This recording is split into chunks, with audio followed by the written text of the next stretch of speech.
गरम रोटी किसकी जिम्मेदारी? बहू, तुम्हारे ससुर जी देर से आते हैं, उन्हें गरम रोटी खाने की आदत है, तो तुम इतनी जल्दी कैसे सो सकती हो? बहू राधा दिन भर की थकान समेटे बर्तन धोकर हाथ पोंछ ही रही थी कि सासू माँ की माँ यह बात उसके कानों में पड़ी। दिन उसका आसान नहीं था। सुबह 4 बजे उठकर पानी भरना, बच्चों को तैयार करना, ससुराल की खेती से लौटे देवर के लिए नाश्ता, सासू माँ की दवाइयाँ, दोपहर की रसोई, फिर बच्चों की पढ़ाई और शाम ढले पति का थका हुआ चेहरा। राधा ने कभी हिसाब नहीं लगाया कि वह कब उठ बैठती है और कब सोती है। बस चलता रहता है जैसे घर की घड़ी। उस रात भी वह जल्दी नहीं सो रही थी। वह बस कुछ पल के लिए आंखें बंद करना चाहती थी, पर परंपरा ने उसे जगाए रखा। ससुर जी हरिनाथ प्रसाद सरकारी दफ्तर से देर से लौटते थे और घर में यह तय था कि उनकी थाली में रोटी भाप छोड़ती हुई ही पहुंचे। राधा ने चूल्हे के पास लकड़ियां सुलगाई। आज की गर्मी चेहरे को छूती तो आंखें अपने आप नम हो जाती। धुएं से या थकान से फर्क करना मुश्किल था। सासू माँ कमला देवी दरवाजे पर खड़े थी। उनका जीवन भी तो आसान नहीं रहा था। उन्होंने भी यही सीखा था कि घर चलता है तो नियमों से, और नियम टूटे तो घर बिखर जाता है। पर नियम किस कीमत पर? राधा को यह सवाल भीतर ही भीतर कुरेदता रहा। उसने बिना कुछ कहे आटा गूंथा, लोई बनाई और तवे पर रोटी डाल दी। रोटी फूलती तो उसके भीतर कुछ और भी फूलने लगता। एक अनकहा विरोध जो 10 शब्दों में ढलने से डरता था। उसने सोचा, क्या यह सिर्फ मेरी जिम्मेदारी है? क्या गरम रोटी की आदत किसी एक के श्रम पर टिकी होनी चाहिए? हरिनाथ प्रसाद जब घर पहुंचे तो रात के 11 बज चुके थे। थके कदमों की आहट आई और राधा ने चूल्हा और तेज कर दिया। रोटी थाली में रखी, सब्जी पर घी डाला, दही सजाया। सासू माँ संतुष्ट थीं, पर उनकी संतुष्टि में भी एक आदेश छिपा था, जैसे उन्होंने राधा को नहीं परंपरा को जीतते देखा हो। हरिनाथ प्रसाद ने खाना खाते हुए कहा, आज दफ्तर में बहुत काम था। राधा ने सिर हिलाया। उसने कहना चाहा, घर में भी था, पर शब्द निगल लिए। पति विक्रम ने सब देखा, सब समझा। उसकी चुप्पी भी एक सवाल थी और उसकी आंखों में उत्तर ढूंढती राधा को कुछ नहीं मिला। उस रात राधा देर तक सो नहीं पाई। वह सोचती रही, क्या परंपरा बदल नहीं सकती? क्या जिम्मेदारियां बांटी नहीं जा सकती? अगले दिन सुबह कुछ अलग ही था। राधा की आंखें भारी थीं, पर मन में एक दृढ़ता उग आई थी। उसने सासू माँ से धीरे से कहा, माँ, आज से मैं रात को आखिरी रोटी पहले से आधी पका कर रख दूंगी।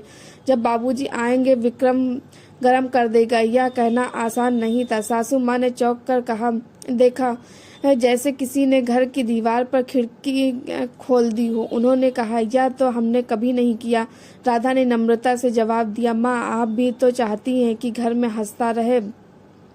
अगर मैं बीमार पड़ गई तो रोटी कौन बनाएगा? यह तर्क नहीं, अनुभव था। सासू माँ ने कुछ नहीं कहा, पर उनकी आंखों में पहली बार सवाल था। शायद अपनी ही परंपरा से उस शाम विक्रम ने चूल्हे के पास खड़े होकर रोटी गरम की। उसके हाथों में संकोच था, पर चेहरे पर सम्मान। हरिनाथ प्रसाद ने थाली देखी, फिर बेटे को। उन्होंने कुछ कहा नहीं, बस खाना शुरू कर दिया। रोटी गरम थी, पर उससे ज्यादा गरम था वह क्षण जिसमें घर ने पहली बार जिम्मेदारी बांटी। कमला देवी चुपचाप बैठी रही। उन्होंने राधा की ओर देखा। उस नजर में आदेश नहीं, स्वीकार था। राधा के भीतर कुछ हल्का हुआ। उसने महसूस किया कि बदलाव शोर नहीं चाहता है, वह धैर्य और संवाद से आता है। दिन बीतते गए। कभी कभी हरिनाथ प्रसाद समय से आ जाते तो राधा रोटी बना देती। कभी देर होती तो विक्रम। घर में समय नियम बदले नहीं थे, उनका अर्थ बदला था। अब गरम रोटी किसी एक की परीक्षा नहीं थी, वह परिवार का साझा प्रयास थी। कमला देवी ने भी धीरे धीरे रसोई में राधा का साथ देना शुरू किया। वह कहती, मैं भी तुम्हारे साथ बैठूंगी बहू। यह वाक्य किसी आशीर्वाद से कम नहीं था। राधा ने पहली बार सासू माँ को अपनी थकान समझते देखा। एक रात जब बारिश तेज थी और बिजली चली गई, हरिनाथ प्रसाद देर से लौटे। विक्रम ने मोमबत्ती जलाई और रोटी गरम की। कमला देवी ने सब्जी संभाली। राधा बच्चों के साथ बैठी रही। उस अंधेरे में घर रोशन था। साझेदारी से खाना खत्म होने पर हरिनाथ प्रसाद बोले, आज समझ आया कि गरम रोटी सिर्फ तवे की देन नहीं होती, यह घर के सब लोगों की मेहनत से गरम रहती है। उनकी आवाज में पश्चाताप नहीं, सीख थी। राधा की आंखें भर आई, पर इस बार धुएं से नहीं। समय ने घर को नई आदतें सिखाई।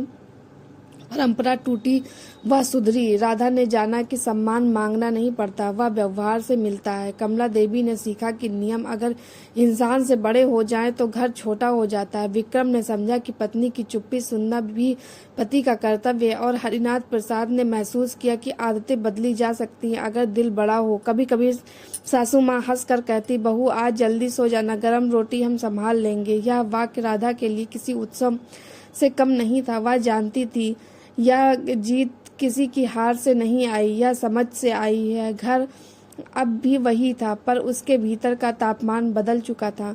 गरम रोटी अब सिर्फ प्लेट में नहीं, रिश्तों में भी परोसी जाती थी। दोस्तों, आपको ये कहानी कैसी लगी कमेंट करके ज़रूर बताना। हमारे चैनल पर नए हैं तो चैनल को सब्सक्राइब करना। धन्यवाद।